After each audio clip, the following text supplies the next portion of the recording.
RTL Réunion. Sur RTL Réunion, On refait la Réunion. Olivier Bassan, Jean-Louis Rabou. Éric Michel. Et c'est parti pour votre émission 02 62 23 4 5 6 7. On vous accueille David et on va parler des futurs régionales. Bonjour David. Oui, Bonjour David. Bonjour à tous sur Bonjour le plateau David. et bonjour aux citoyens et aux votants donc qui vont arriver donc pour décembre.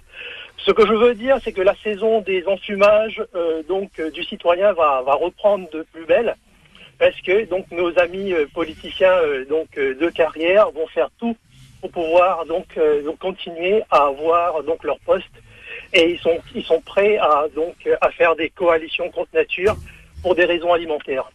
Alors, donc je voulais parler de la technique du râteau que M. Hollande avait utilisée en son temps. Donc, il avait regroupé les dents du râteau, donc sont les politiciens qui choisissent et qui mettent sur le râteau pour ratisser, pour ramener, comme on ramène des feuilles quand on fait du jardin, pour ramener des voix. Donc, il avait mis M. Montebourg pour dire, ben voilà, donc je vais arrêter les délocalisations.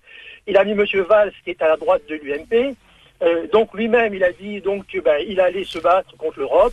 Et donc, il a fait tout un panel comme ça pour que finalement, donc, il ratisse et il ramène des voix. Les gens qui étaient donc contre les décolonisations, se sont dit, je vais voter Hollande. Et à l'arrivée, qu'est-ce qu'on a eu? Rien du tout. Ici, à La Réunion, ça a commencé. Madame Bello, qui était contre la politique socialiste, voyez-vous, pour des raisons alimentaires, donc, elle s'est associée, elle a ravalé tout ce qu'elle a dit. Donc, elle est du coup maintenant d'accord avec la politique des socialistes. Maintenant. Elle ne l'a pas dit. Elle ne l'a pas dit. Mais voilà ce qu'elle a décidé. C'est pire que des mots, n'est-ce pas? Voilà. Donc et là vous avez monsieur Vergès et toute sa bande qui ont dit on va pas s'allier maintenant, mais au deuxième tour on fera un grand rassemblement de la gauche. Ça veut dire quoi? Ils sont prêts à enfumer encore les gens, à raconter des conneries pour rester ou pour prendre le pouvoir. Moi, ce que je dis aux citoyens, cette fois-ci... Juste un mot, David. Est-ce que ça ne vous interpelle pas que le Parti socialiste n'a pas de liste vraiment avec une tête de liste, le Parti socialiste? Bien sûr, parce que pourquoi ils ont tellement honte de la situation actuelle. Les socialistes de La Réunion se sont mis à plat ventre. Ils défendent pas au quotidien donc les Rayonnais, tous ceux qui ont voté pour eux. Au jour d'aujourd'hui, donc qu'est-ce qu'ils font? Ils se rallient derrière Madame Bello. C'est une honte. Mais la même chose est vraie pour l'UMP. Attention, je ne suis pas là pour faire les choses de l'UMP.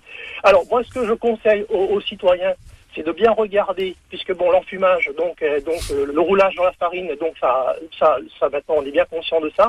C'est de bien regarder le programme et d'aller au fond des choses. Si on veut pas se faire encore rouler dans la farine.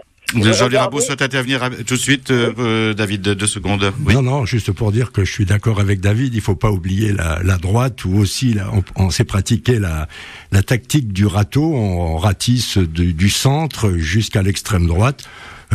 Mais cela étant, il y aura un deuxième tour. Je veux dire, vous parliez de la gauche comme la droite au deuxième tour vont se rassembler sur une seule liste. Je veux dire, c'est pas neuf. C'est pour cette raison que le citoyen, je pense que le premier tour sert à ça. Le premier tour sert à ça. Mais justement, si vous voulez, ça c'est comment dirais-je, c'est une posture que vous avez, journaliste. Parce que donc vous êtes en train de dire que les partis politiques doivent s'unir pour gagner. Mais moi je suis citoyen, je suis pas d'accord avec ça. Oui. Ils doivent gagner pour faire avancer les problèmes des citoyens au quotidien.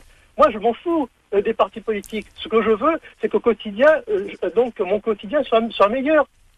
Au niveau du travail, au niveau de l'économie, ça aille mieux. C'est-à-dire, David, que vous allez surtout vous positionner et vous êtes impatient de découvrir le programme de la personne politique. D'accord. Exactement.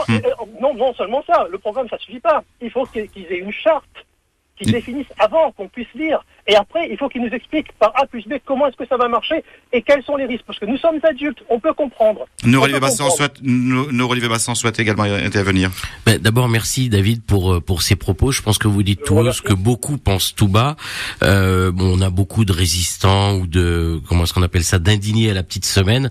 Je pense que les Réunionnaises et les Réunionnais informés sauront faire le tri dans tout ça. La vérité et la réalité, c'est que le 6 décembre, ce sera sans doute un vote, à mon avis, contre Donc on votera contre. Et au deuxième tour, ça sera un vote d'adhésion et de rassemblement sur une base évidemment programmatique. C'est-à-dire que il y aura différents programmes qui seront définis au premier tour, et puis au deuxième tour, les gens se rassembleront, s'uniront sur une base programmatique. C'est à cela qu'il faut penser dès maintenant. Mais je vous demande de conclure, David. Juste pour conclure, donc j'aimerais qu'on trouve un parti qui, valorise, qui reconnaisse le vote blanc. Parce que quand on aura un parti qui valorise le vote blanc, et ça c'est facile à mettre, d'accord, donc on aura moins d'abstention et le peuple pourra enfin reprendre sa destinée en main. Merci David, bonne journée à vous, bonne semaine. Au revoir, bonne journée. Au revoir David. Vous refaites La Réunion, vous êtes sur RTL Réunion, c'est du lundi au vendredi, 8h10, 9h-5. Sur RTL Réunion, On refait la Réunion.